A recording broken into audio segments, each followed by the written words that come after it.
Morning everyone. Today we will discuss some topics of class 9th chapter Matter in Our Surrounding. The first topic is sublimation. What is sublimation? It is a process in which a substance from gaseous state directly changes into solid state without changing into liquid state. So gaseous state directly change into solid state on cooling. That is known as sublimation. Another one is liquefaction of gases. That means process of making gas or liquid. First one is two factors affecting this process: effect of cooling on a gas and effect of pressure on gas. On decreasing the temperature, the gas is liquefied, and on increasing the pressure, the gas can be liquefied. We have studied three states of matter. Now we will discuss fourth and fifth state of matter.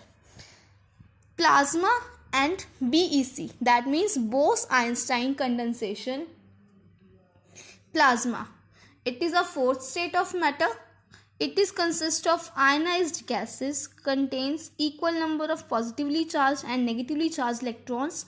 For example, sun and stars are made of plasma.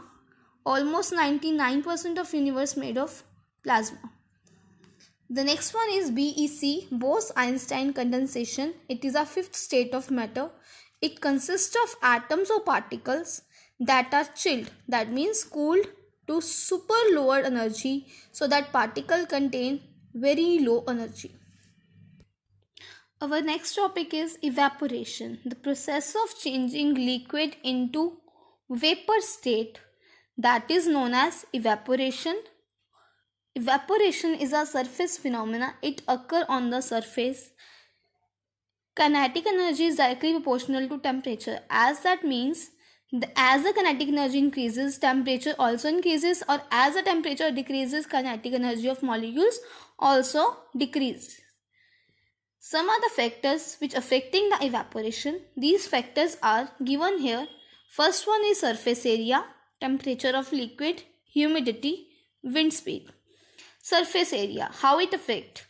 If the surface area is increased, evaporation also increases. Next one is temperature of liquid.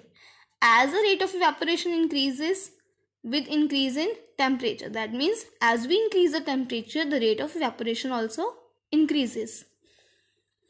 Third one is humidity. Humidity is high, then rate of evaporation decreases. This is an inverse relation between them. Wind speed.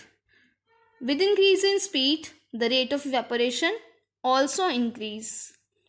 Now, evaporation causes some cooling effect. These can be understood by some examples. Due to this process, high energy particles leave the surface. So as a result, temperature decreases. So it causes cooling effect. As we know, in summer we sprinkle water on the ground or roof to cool our ground or roof, because evaporation causes cooling effect. Second one is we wear cotton clothes in summer season because cotton clothes absorb water easily, so they absorb sweat easily, so they cause cooling effect. Wet clothes dry quickly in sun because in sun, in temperature, the cooling effect increases because of evaporation increases, or evaporation occurs quickly.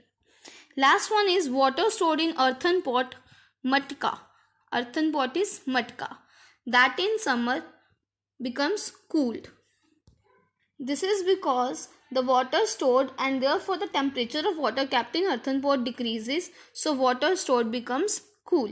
So that's why water stored in earthen pot or matka in summer becomes cool due to the evaporation.